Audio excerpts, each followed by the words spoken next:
we're halfway through May already, meaning we're almost halfway through the year, and we are here for another episode of the Breaking Views. Hello, Anthony. How are you? What's going on? Oh, Halfway there, Bon Jovi. I know, right? Oh my gosh, welcome to my childhood. I love me some Bon Jovi. He was actually on the radio the other day talking about how some of his fans have been with him for 40 years. And I thought, how's that possible? I'm not even 40 years old. Yeah, that's not like I'm still 60. I remember, so I was at a Sweet 16 in New Jersey, and the DJ was giving away, I believe it was four front row or two front row tickets to a Bon Jovi concert, and you had to win a dance contest. And so I was actually a pretty good dancer, still am. I don't know where the rhythm came from, but it came from somewhere. And it was me and my friend Seth against these two other girls, and we won the DJ. And in fairness to the girls, they were probably better dancers, but we knew the crowd. They were all our friends, right? It was crowd voting. So anyway, long story short, they gave us the tickets, and of course, what did we do? We gave them Invited the to the girl. girls, right? They didn't invite us. They just took the tickets and went on their own. Totally cool. That's their choice. Maybe they had boyfriends or whatever it is. So fun story. Whenever I see Seth, shout out to Seth Horowitz from Manalapan, New Jersey. We did win, but we gave the tickets away, and no regrets. No regrets. I'm sure they had a That's fun time. amazing. Yeah. Well, I have to say this because just because of the dancing, my dad was a very good dancer, and he and my Aunt Kathy used to win dance contests, and No that's one of the kidding. most special memories I have with my dad is Oh, that's awesome. just watching him and having fun dancing with him. So I'm sure with your girls, like you, that's a core memory that you probably don't think is so critical for them, I but it hope really so is. because I do Yeah. embarrass them Oh, my when I dad, do. the best at embarrassing, but also like my dad could work his way around a dance floor like nobody. He also, sidebar, used to be a square dance caller. No So, kidding. Huh. yeah, so also had a pretty good voice and he Wow. spoke very fast. So he had lots of Cool. things going, Mike Inc. I did. love that. I love that story. So let's kick off with some updates. I think we both have some things happening that we want to let our growing crew know about. Our You've got some 100% big things growth in happening. community. Yeah, why don't you go first and I'll Oh, uh I'll sure. I'll follow you. Sure. So some of the things happening, I am really excited that I'm kicking off my 2026 cohort program. And in conjunction with that, I hesitated for a long time, but am jumping into the kind of building out a community space. So I have built it Hmm. through Lovable, created it in conjunction with the assessment tool that I've done. I'm Mhm. so excited. We have like 750 people that have come, HR leaders that have completed the assessment at this point. And so the Awesome. data, Love maybe I that. can share some of that. We can talk about some of that in one of our future episodes. But It's a great idea. yeah, the storyline that I've been talking to teams about, I was just in Utah this week talking with the group from Shift 4. I'm heading over to talk with some public school groups in the next few weeks. And the conversation I'm having is all about competence versus confidence and Ah, how our level of confidence as an industry based on this very large sample so far is very high.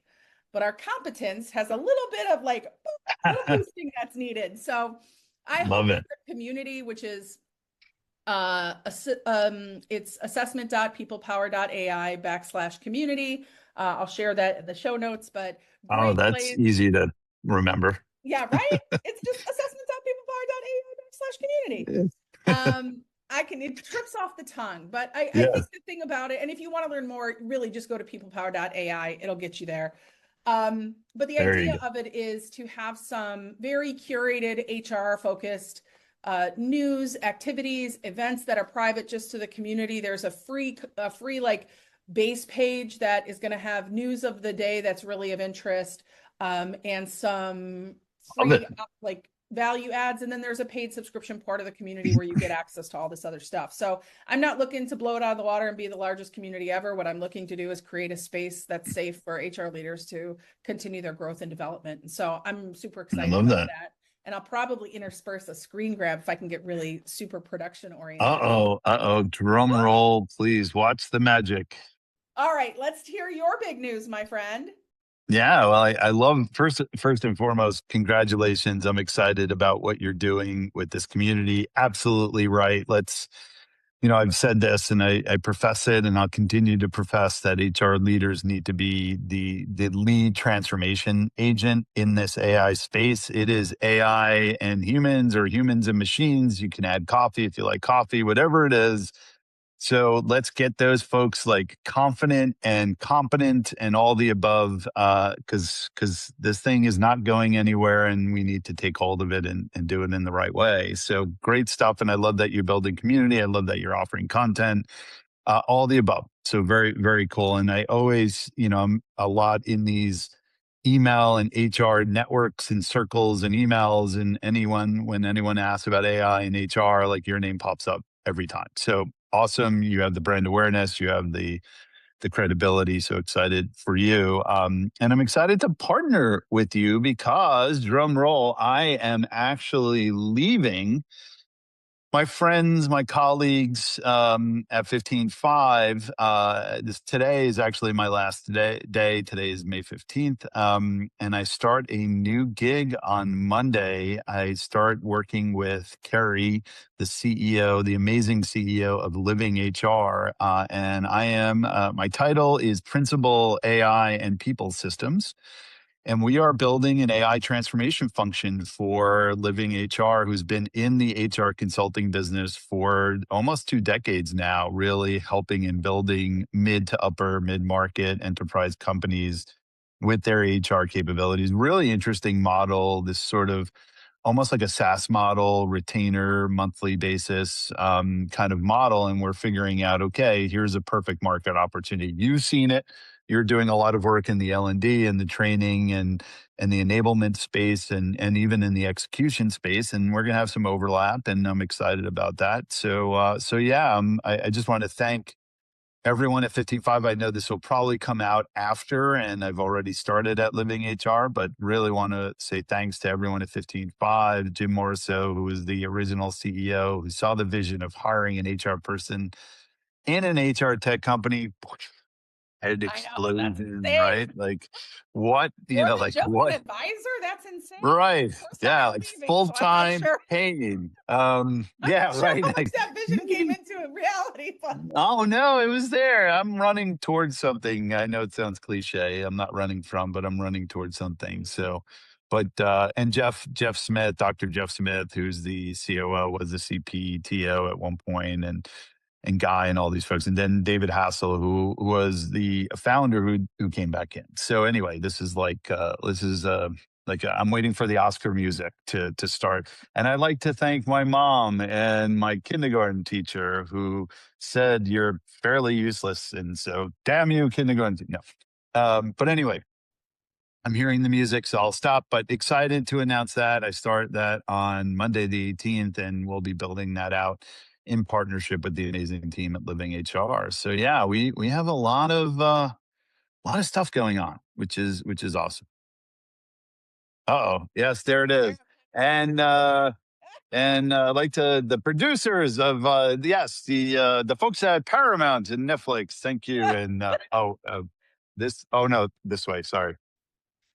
It's my favorite Jim Carrey when he was well, in the I mask. Like he love did that. the I whole love like, that. thank you, you love me, and he like went this way, and the person said this way, and like it's every time like they always go the wrong exit on stage, and I Well, thought that I'm was a so brilliant call excited out. for you. I'm actually more excited for Living HR because I really appreciate some of the resources that they've put out, and I'm always in my work looking to find companies that are as empowered and in sort of embracing of this mission around HR leaders and AI learning and building the fluency so that, as I said this week in Utah, so that we can walk in the room with our tech teams, not asking permission, but providing instruction on what we need and requesting the assistance to get there, less permission can we have, or can we use, or can we deploy? And I think it puts HR in a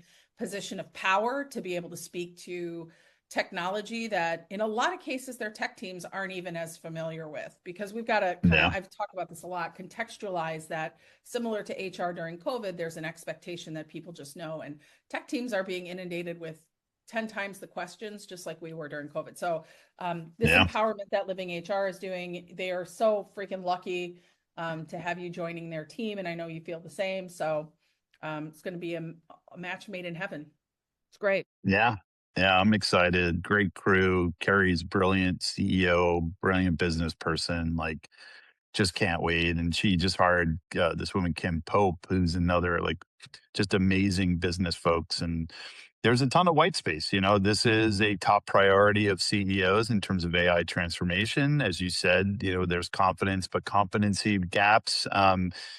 So there's a ton of opportunity here, and it's not like, you know, we're going into the CEO office and we're talking about something they're unfamiliar with. This is a number one. I think it was Sherm or Chief Executive Board put out a survey of CEOs. What are their top priorities? And it was AI transformation one, revenue number two. I've never seen revenue is always number one. AI transformation is two. So I think this is a perfect opportunity. And it also, like, there was a recent announcement by OpenAI and Claude. They're starting to think about their own services units and things like that. So we just bring the HR lens to this, which I think is going to be very different. So excited, really excited to start. Love it. Well, that, the conversation around HR and AI, I think is really interesting. There's a story out this week that I know we were talking about wanting to mention this conversation about the integration of AI, the expectations of that integration, and how companies, Amazon in particular, and this one story I have on my community that's through HCA magazine, Amazon workers gaming the AI leaderboard. And I find it fascinating. First of all, we'll put a link in the show notes on where you can find that article. But I think if I summarize it, it's companies building sort of these mega trackers for how teams are leveraging and using AI. And because of that, when it becomes a gamified process, people are going to game that game. And what I actually found really interesting in the article is how HR was sort of, and I don't know what your take on it, Anthony, was, but my take on it was like, why are we placing, like, there's this dichotomy of what HR does and does not do. HR fires, HR does all these different things. And I think while HR can lead an initiative, the employees are the ones who are making the choice to game a system that really is about how are the positioning on how that company, Amazon in particular in this case, made it a challenge to get high token use. And in fact, quotes along the lines of, employees equaling their annual salary and token utilization. I'm not sure what expectation they had, but I doubt that idea came from an HR team member. Yeah, who knows, right? I don't know the details of internal Amazon. It's just I laughed when you originally started talking about this particular article because yeah, I mean I could have predicted that. I could have predicted that if you're going to, and it's so funny in my book, the new employee contract, there's a whole chapter on what I call Cobra effective metrics, right? This idea of are we tracking the right things? And the metaphor around Cobra is, I believe it was India, British-owned colony in India was having a Cobra, literally snake challenge. They had too many Cobra snakes that were all over the city, and it was a challenge. So what they did is they put a reward if you started to collect Cobras and submit them. And ultimately, the goal was a reduction of Cobras, right? Like they didn't want all these Cobra snakes like kind of hanging out. Imagine living in a world like you go outside and there's just like Cobra snakes. I mean, that's Florida essentially, but I it's guess how essentially many just there would have Florida. to be? In my mind, one is too many. There's one is too Yeah, many. well, I That's hate. enough. Oh, I am deadly afraid of snakes. I have a Michael Strahan snake aversion. They are. I no. Anyway, but it's just like imagine just living in that world. So anyway, the whole point was to reduce the amount of Cobra snakes on the street, and they put a reward out. So what do you imagine people did? They farmed Cobra snakes because they would get rewards for trading them in. And then once they said, "Wow, this is not working because there's more Cobras," like how are you bringing in 100 Cobras? There aren't 100 Cobras out there, and so they stopped it. And so all these people that just bred Cobras just let them loose because there was no reward, and then they had more Cobras. So that's the whole point here. Like we're going to measure your AI usage for performance purposes, and we're going to have a leaderboard. I think there's a leaderboard in this whole Yeah. thing. And what do you think people are going to do? There's another story. I went, like when the police, New York NYPD came out with they call it, I think, a stats thing. They do it every quarter, every year, and they look at the crime stats across different boroughs and precincts. And I know for a fact that people used to fudge those numbers. They would literally, like, if someone passed away in a district and they found that person and it was kind of close to another district, you can't see this. I'm doing this on video, but I don't want to be explicit, but they would kind of move, and that murder, that death, would be accounted for in another district. So when you put out these metrics, yeah, true story. It's crazy. So, like, you put out these metrics, ultimately, what is the goal? What are you trying to accomplish? And the idea of AI usage, and again, I want to give everyone grace here. We're at the beginning stages of this, and this is why I'm moving into a role. This is why you do what you do. It's like, hey, let's take a step back. It's not AI usage you're looking for. You're looking for more revenue or better code quality or rapid release of code or whatever it is your normal business metrics are. That's what you are trying to get better at or more efficient at, not usage of AI. So I'm not surprised at all. Yeah. Yeah. I think there's that factor of it. That's the gamification, and let's put things on a board and measure volume, right? It's not effectiveness, it's not ROI, it's just volume. And then there's the sort of conversation around who's driving the initiatives. And I know for us, finding the balance of where we're incorporating and thinking through the people impact, the human impact of this technology, that if you really sit and think about it, sometimes I can get caught in my own mental wormholes of like, gosh, isn't life amazing? And what are the chances that I'm on this earth at this very time when I met my husband and we have, all the stars aligned kind of thing. And we happen to be in this space and time when we are seeing such, like, the pace of change is faster than we could ever imagine, I think. Right. I was telling the group yesterday, I was like, because I always get the questions during workshops, like, what's your favorite tool? Or if you could only pick one tool. And I'm like, you have to go back to, it's not about the tool. It's about what are you Right. trying, what outcome are you looking for? And I could probably get there in a few different ways. It may not look the same. The output may not be exactly the same, but I could get there through a variety. And segmenting down to one, in my opinion, puts you in a real risky spot of something goes batshit crazy with that one, and now you've got to rebuild everything, right? And Right. so we have these conversations, and I think there's that piece of it that HR owns, this sort of how do we responsibly build, but also, to your point, that there are ways that you can, and I'm going to merge two stories here. Number one, the gamification of the process through Amazon and others, and Meta's was doing the same thing. They had a leaderboard. They had to take it down because people were like going batshit crazy, manufacturing small tasks that like would never need AI usage, but just to get their numbers up. And then Sure. you shared with me, I hadn't seen it until today, but this IKEA story around like how IKEA has launched AI in an incredibly intentional way, and how they've created, in fact, a new business and a new skill set amongst their employees that may have alternatively been made redundant as a result of AI. And they've created a whole new business structure or business line that never would have existed before, to the tune of like something above $1 billion opportunity. It's really Yeah. amazing. It's fascinating to me because, again, we're at the beginning stages of these things, and I would imagine, I don't remember specifically when the internet came out or even social, but there's always gonna people Yep, are that gonna was more. stumble. Yeah, people are gonna stumble initially on these things, and they're going to measure the wrong things. And there's a couple elements, right? So I talk about the Cobra effect, but also, like, there's Goodhart's law, which is basically when a measure becomes a target, it ceases to be a good measure. So, like, and you've worked in HR, you've probably run compensation and commission plans. Like, gaming is a thing. Like, humans will game the system, and you're never going to build something that is solid in the sense that no one's going to be able to not game it at all. In fact, if you even say that, they're going to try to game it. But you try to at least think about it, and then there's Campbell's law, which is like when something becomes more quantitatively social as an indicator, and it's used for like this social decision making, like those leaderboards.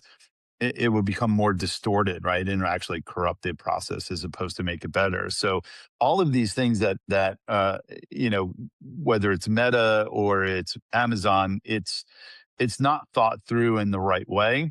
And it's also like I would imagine, HR people know that things get gamed all the time. So that would be a question if HR was in the room. I don't know if they were or not. I would have asked that. You would have asked that question, like, hey, what are we trying to gather here? Now, with the IKEA story was interesting because what they did is they went in and said, all right, we're gonna automate some of the customer support opportunities with AI, which is not uncommon. And Intercom just released some stuff last night, which is interesting, called the Operator. But interesting stuff happening with that, support and AI very clearly, outside of any mistakes Klarna made, is an opportunity for AI to be helpful to the consumer, get them answers quickly. We see the same thing in HR, but what they saw was whenever they used AI to analyze all their customer calls and all the reach outs, and they saw this thing that popped up because of AI. So there's a fourth AI fourth wall break here. AI and the way they did the analysis surfaced that a lot of customers were asking about interior design. And so what they said is like, hey, can we automate the valuable, important customer request questions, but AI can do? And can we shift the perspective of all our support people to be, train them on an interior design and help them support? And now that's a service they charge. Like you said, it's over $1 billion revenue draw for IKEA. So these are the great stories. Like you and I talked about this last time, how we are constantly fed the negatives, right? The Klarnas, the Amazons, Yeah. the Metas, right? With the IKEA story is what a wonderful story of they didn't reduce their staff at all. They redeployed their staff and created a whole new $1 billion. Like we're not talking about like, $5 on a weekend at a Yeah. lemonade stand. Like this is like $1 billion company is like most of us kind of would strive for that kind of revenue. And they did it as a side project. So just amazing. Like I love those stories. And I continue to highlight stories like that with something like IKEA, where they're like, hey, we used AI for this purpose, but we didn't fire people. We actually redeployed them and created new business. And it goes to just one more thing. Yeah. It goes to this. I forget who said it, but I definitely copied it. It was like, if you're using AI to lay off people, you've run out of ideas.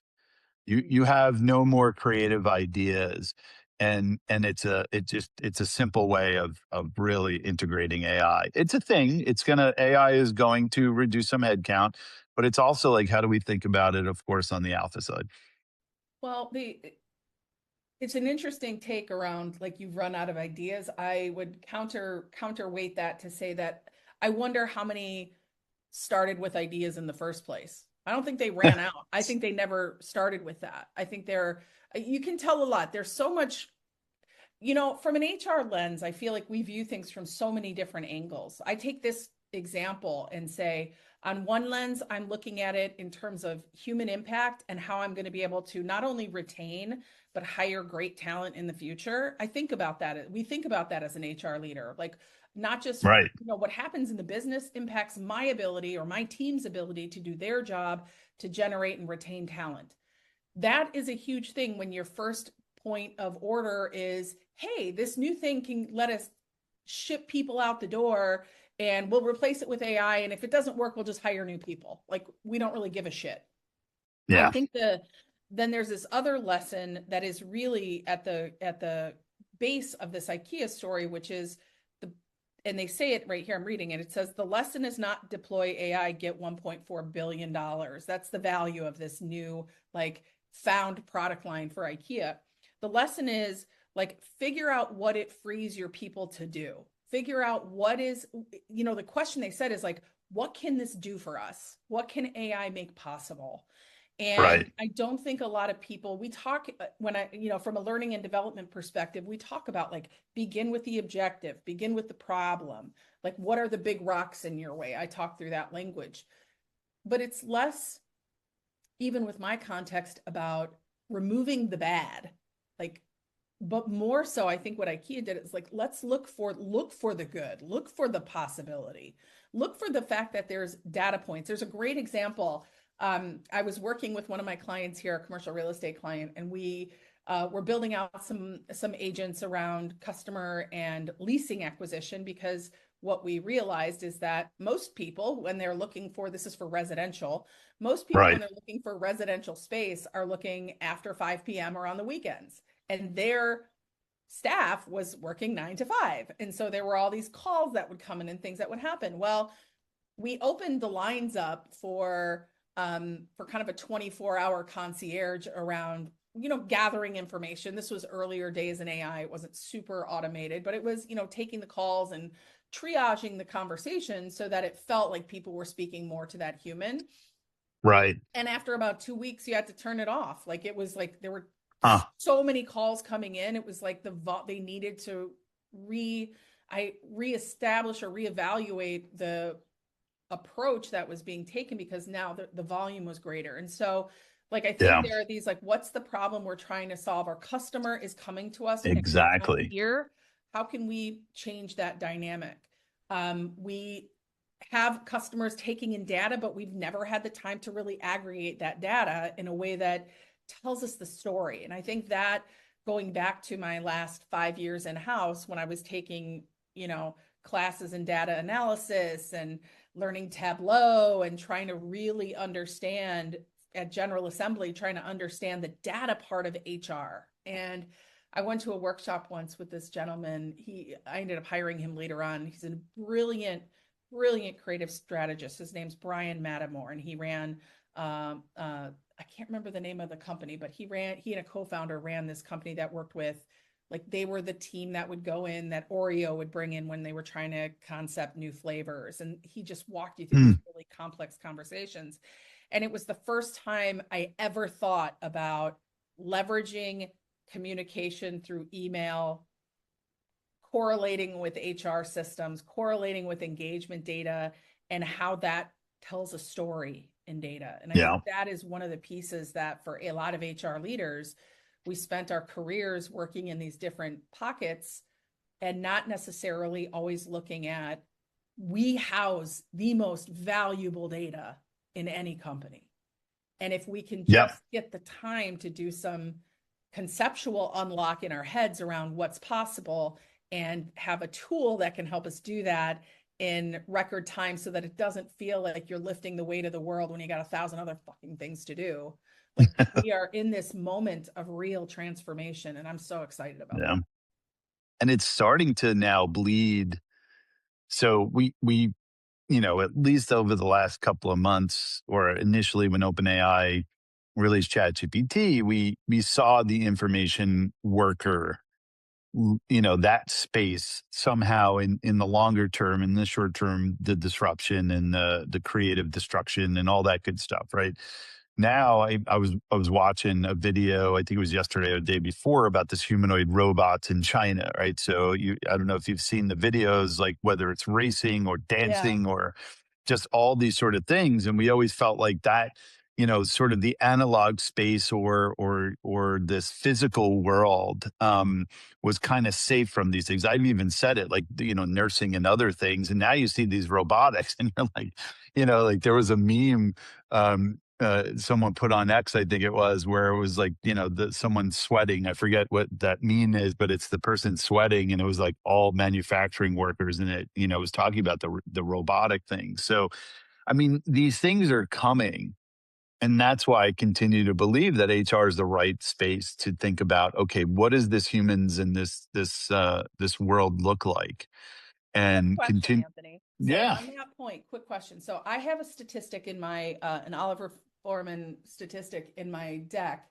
Oliver Wyman forum. And it basically says that 90% of jobs are going to be impacted by 2032. First of all, that's a 2024 stat. I think the time frame of 2032 is probably ratcheted back a few years, if not more. But the question was, what are those 10% of jobs that aren't going to be impacted? And as you were talking about robotics and I've seen some of the same memes of just like 10 robots, chasing after one another or speed racing. And you're like, yeah, some of them are really funny, like the ones that fall down, but there are some that are really skilled, like Yeah. running faster than I'm sure I ever could. And so, Right. and I've also seen, I happen to have history in real estate and building and design build. And at one point, I may have said, well, I don't imagine where like the construction worker is really replaced or impacted. But then you see like, robots spackling and putting up drywall and build outs. And so, Yeah. just out of curiosity, if you were asked that question, what are the roles that you think really will be untouchable when it comes to technology? Yeah, I mean, I don't think any. So the quote is interesting because 90% will be impacted. The impact word is the one that I'd like to double click on, right? So I would argue our roles have been, we're talking on Zoom. Zoom takes notes, right? There's AI, like that's been impacted, or even like there was no Zoom. We used to do Polycom, which was like a really expensive video system to talk to people all over the world. So I think impacted is, I would say even more so, every job is going to be impacted by technology, by robotics, by AI. Every job, 100% of them. Are they going to go away? No. If I'm thinking about, HR people, no, we'll be here forever. Ha ha ha.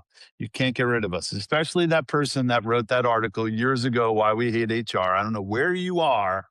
Maybe got fired from Inc. magazine by an HR person. Man, imagine this. You jump the earth. Imagine Oh, being that HR person that read that article. Maybe, and by the way, I didn't disagree with it by any means. I think it was a wake up call for our profession. But imagine like that person being in that well, HR they meeting must and have been a firing. freelancer. There's no way that. Oh, I would have had that framed behind me.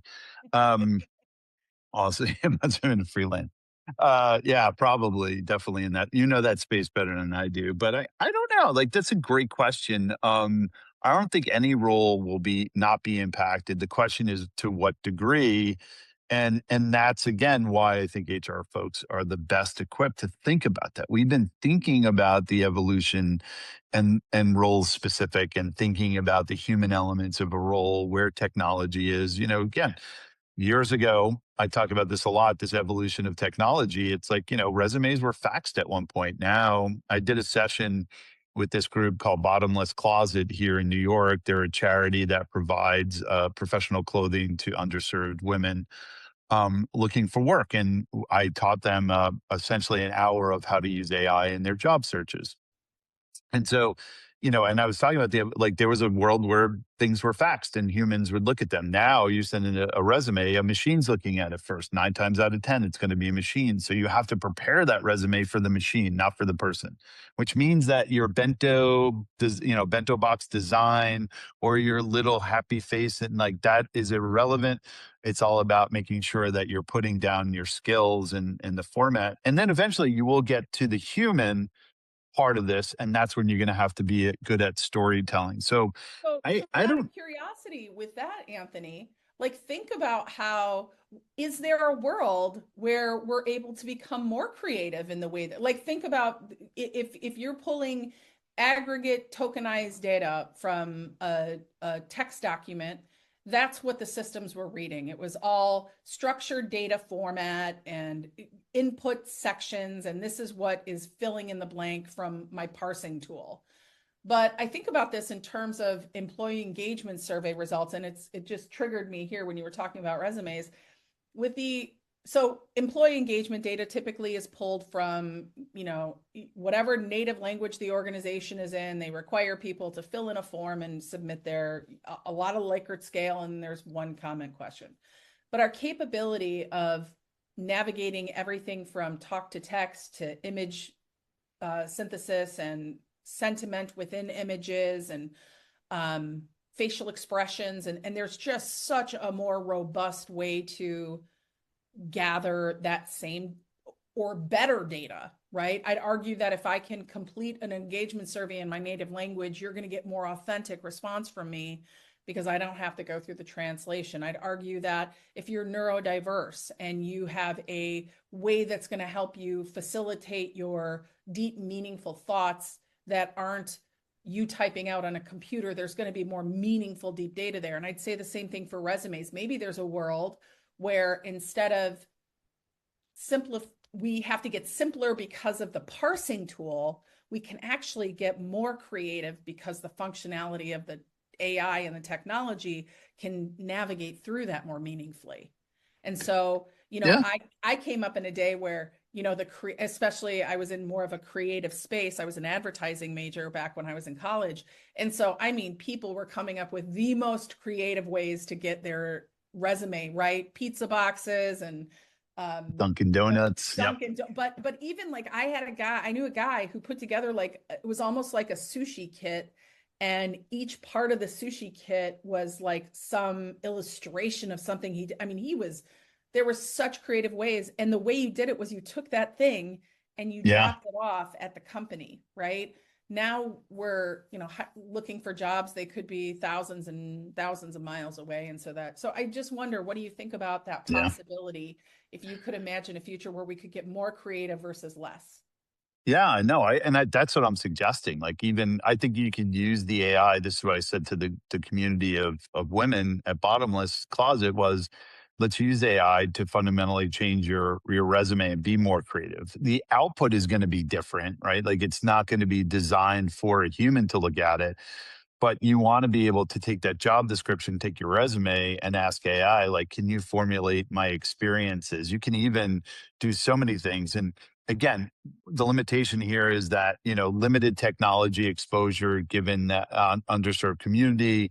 They also don't have the paid version of these things. So you have to be very basic in terms of your capabilities. But even then, to get past the machine, because ultimately you want to get to the human, and that's where that's where your story comes. That's when you deliver your bento box or whatever it is to differentiate yourself. Like, that's still a thing. And you're right. Like, I think on the flip side, AI, like, there's a lot of stuff you can infer. I did something recently, as I was transitioning my role.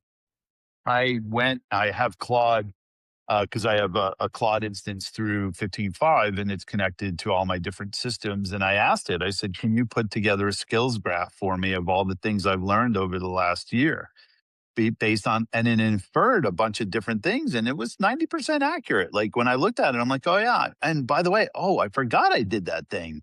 And so I got that experience, and this idea of copywriting for go to market wouldn't have been on my radar, but it's now a skill set that I have that I was like, oh yeah, actually I would do a lot of copywriting on a lot of the marketing messages that we were having here, because I was doing it from the operator perspective. So I think that could be reversed on the other side. Like, when you see a resume or you get inputs from public data, can you infer some things? And I was talking to, I forget his name, there was an individual on the West Coast, and he has a technology that would sit on your Mac, or your laptop and just watch you do some stuff, and it would infer some things. I'm like, ooh, that's a little too far. I don't want anything watching me, but again, I think there's definitely, you know, the question is, like, what is that version of the bento box or the Dunkin' Donuts in this AI space, especially in a virtual world where, you don't have offices, or some people have offices. So yeah, I think that there's definitely opportunity to be more creative. And these tools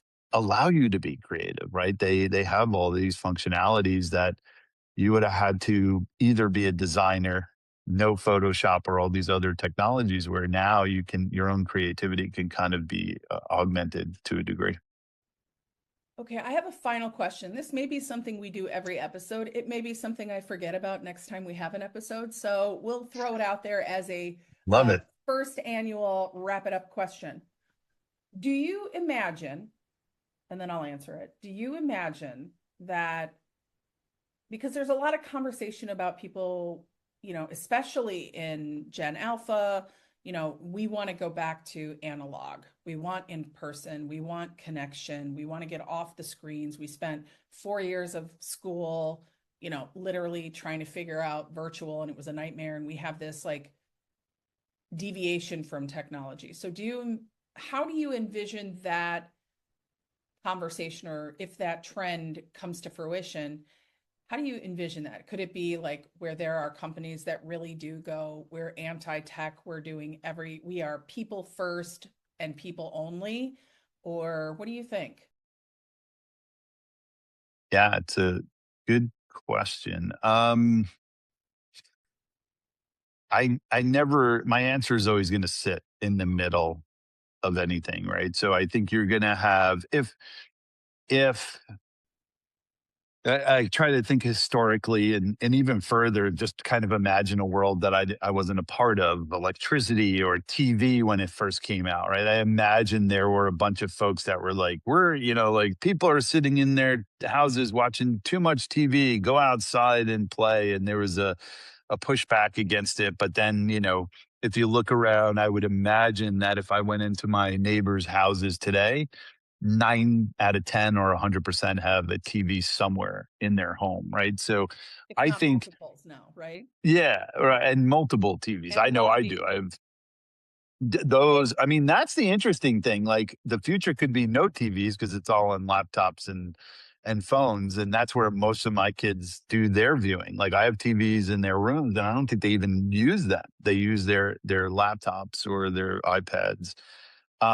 So I think AI is too ubiquitous, like the internet, like electricity, like plumbing, to be something where it's not going to be part of your life. I think it's going to be even more so integrated, and I don't think any movement is going to push that back. I mean, I would only say that maybe we saw the failure with government around social media. I've said this before. I'm part of MoMA, Moms Against Media Addiction, not the actual museum. I'm a member I'm of the against the museum. Against you. Stop showing art. No, no.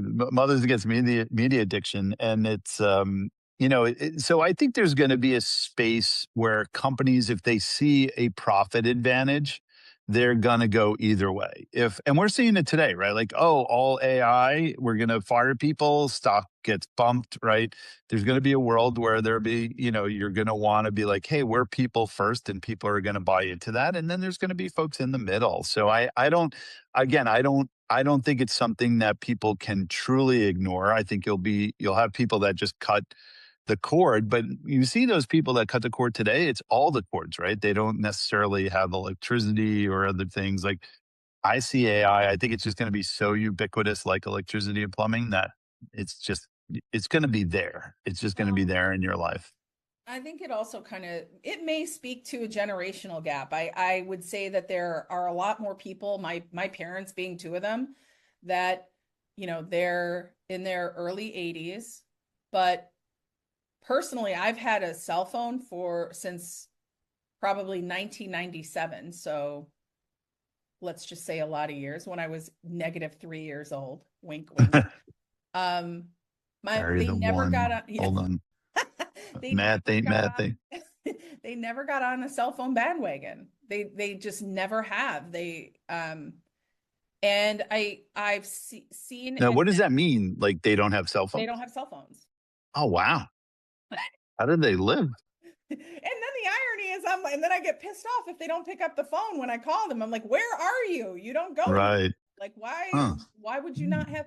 And so I think that they're obviously in the minority, but I think there's always this group that's going to.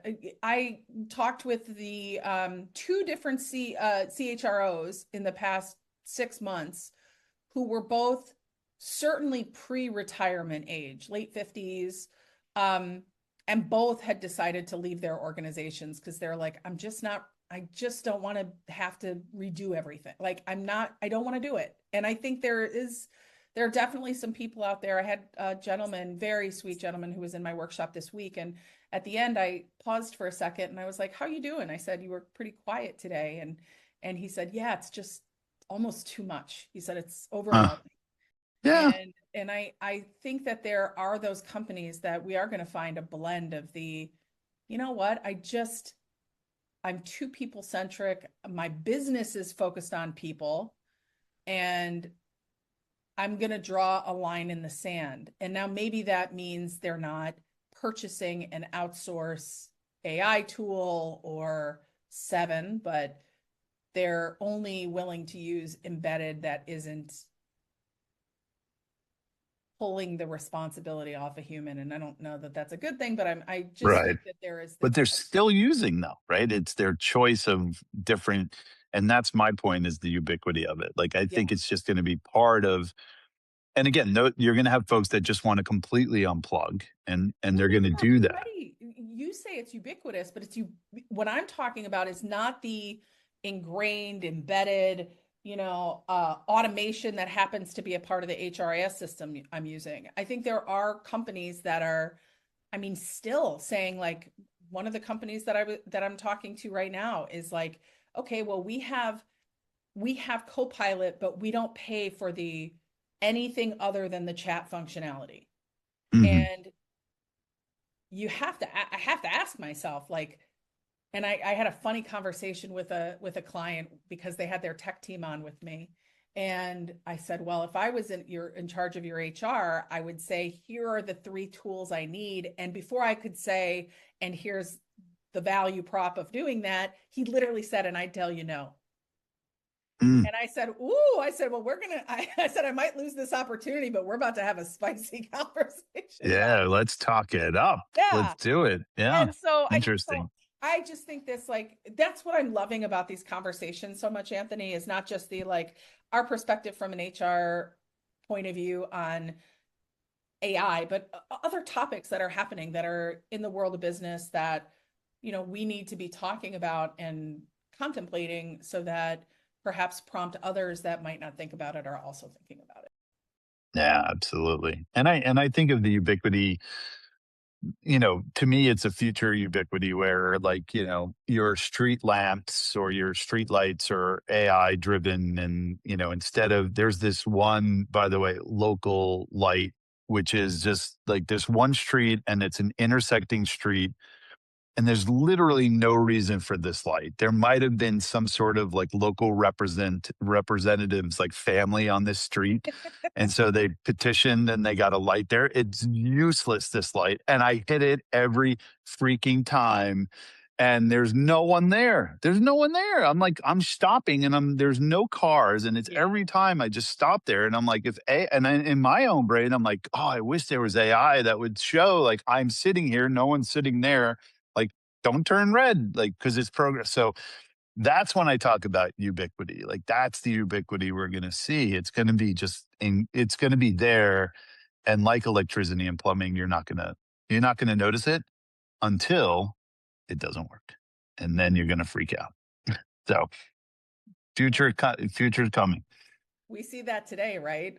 If you've ever gone to use one of your tools, and this will kind of be our wrap up, but anytime you've gone to use a tool and it's not working, if you immediately go to the Reddit, that's a space where you will hear some fervor. So I'm like, what the hell is going on with God? It's not working. And you're Oh, like, Reddit. okay, that's why we can't adopt just one thing. We're gonna have to I have a become love-hate more agile. relationship with Reddit. I I do really too. do. I do too. Yeah. I can get like it sometimes becomes my better just mind numbing scroll entity. Anyway, always good to chat with you, Anthony. I'm excited. We still have to next time we got to get back to our HR conference. Is that what we're gonna have? Yes, I think Okay, cool. we're definitely talking about that. But I do want to give, just, I know we're not doing shout outs, but I do want to give Bob Lido a shout out. He posted on LinkedIn that he listened to his first episode of the Breaking Views, and he gave us kudos, and he's a subscriber. So Bob, just giving you a shout out. Know you're a listener. Yay! So we're not going to be able to do this when it's like gajillions of listeners, Bob. So love you. We'll do it now when there's like, 5. No, I'm just kidding.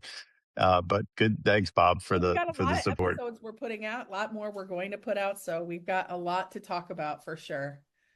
And we'll keep doing it. Let's do it. See you next.